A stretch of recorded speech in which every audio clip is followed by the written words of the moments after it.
রুটি পরোটার সাথে খাওয়ার জন্য মাত্র 10 মিনিটে ডিমের এই রেসিপিটা বানিয়ে নিতে পারেন। এটা বানানো যেমন সহজ তেমন খেতেও অসাধারণ লাগে, আর উপকরণও একদমই কম লাগে।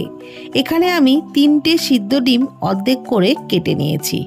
এখন একটা পাত্রের মধ্যে নিয়ে নিচ্ছি 1 চামচ কর্নফ্লাওয়ার, 1 টেবিল চামচ নিয়েছি, আর 1.5 টেবিল চামচ নিয়ে নিলাম ময়দা, পরিমাণ মতো লবণ দিলাম, হাফ চামচ দিয়ে দিলাম গোলমরিচ গুঁড়ো। এবার অল্প পরিমাণে জল দিয়ে সমস্ত কিছু ভালো করে গুলে নিচ্ছি। ব্যাটারটা কিন্তু খুব সুন্দর করে গুলে নেবেন, এর মধ্যে যেন ময়দার একটুও দলা না থাকে। ভালোভাবে গুলে নিয়েছি আর ঘনত্বটা ঠিক এরকম রেখেছি। এখন আমি 1 পিস করে ডিম ওই ব্যাটারের মধ্যে ভালোভাবে ডুবিয়ে কড়াইয়ে সাদা তেলের মধ্যে ভেজে নেব। প্রত্যেকটা ডিমের টুকরোই ওইভাবে ব্যাটারের মধ্যে ডুবিয়ে নিলাম, তারপরে কড়াইয়ে তেলের মধ্যে দিয়ে দিচ্ছি। আর গ্যাসের ফ্লেম মিডিয়াম টু লোতে রেখে ডিমগুলোকে উল্টে পাল্টে হালকা লালচে করে ভেজে নেব।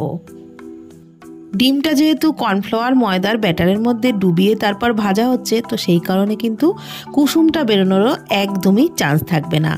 ডিমগুলোকে বেশ লালচে করে ভেজে নিয়েছি। পরের ব্যাচে আমি বাকিগুলোকেও ভেজে নিলাম। ডিমগুলোকে সব তুলে নিলাম। এখন কড়াইয়ে যে তেলটা ছিল তার মধ্যে দিয়ে দিলাম রসুন আর কাঁচা লঙ্কা কুচি। এখানে 4টে কাঁচা লঙ্কা কুচি দিয়েছি, আর 5-6 কোয়া রসুন কুচি দিয়ে একটু নাড়াচাড়া করে দিয়ে দিলাম পেঁয়াজ কুচি। এখানে 2টো মিডিয়াম সাইজের পেঁয়াজ কুচি দিয়েছি, আর পেঁয়াজ দিয়েও বেশ ভালো করে ভেজে নিচ্ছি। পেঁয়াজ দিয়ে ভালোভাবে ভেজে নেওয়ার পর দিয়ে দিচ্ছি 2টো বড় সাইজের পেঁয়াজের পাপড়ি ছাড়িয়ে নিয়েছিলাম, সেটাই দিয়ে দিলাম। আর দিয়ে দিলাম একটা বড় সাইজের ক্যাপসিকামের অর্ধেকটা পরিমাণে বড় বড় টুকরো করে কেটে নিয়েছিলাম, সেটাও দিয়ে দিলাম। আর এগুলো ভাজা হতে হতে আমি গ্যাসের ফ্লেমটাকে লোতে করে দিয়ে একটা সসের মিশ্রণ বানিয়ে নিচ্ছি। একটা বাটিতে একটু জল দিয়ে তার মধ্যে 4 টেবিল চামচ টমেটো সস দিলাম, দিয়ে দিলাম 1 টেবিল চামচ চিলি সস, আর 1 চামচ দিলাম সয়া সস। সমস্ত কিছু খুব ভালোভাবে মিশিয়ে নিচ্ছি।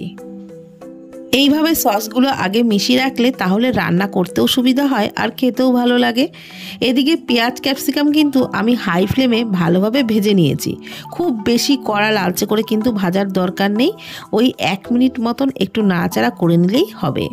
ভালোভাবে হাই ফ্লেমে ভেজে নেওয়ার পর ওই সসের মিশ্রণটা দিয়ে নাড়াচাড়া করে নিচ্ছি। আর সস দিয়েও কিন্তু খুব ভালো করে ভেজে নিতে হবে।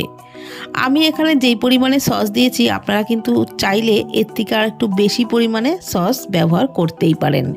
ভালোভাবে ভেজে নিয়েছি সস দিয়েও।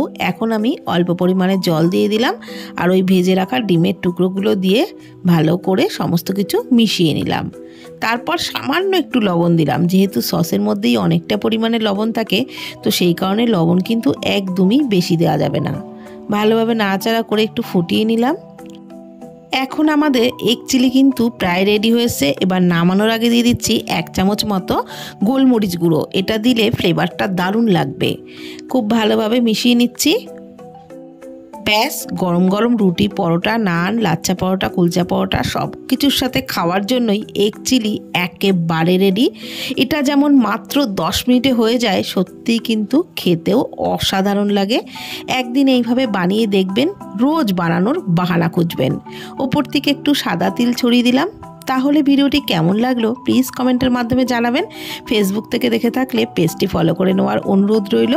ইউটিউব থেকে দেখলে চ্যানেলটি প্লিজ সাবস্ক্রাইব করে দেবেন। ভালো থাকবেন, সুস্থ থাকবেন, ধন্যবাদ।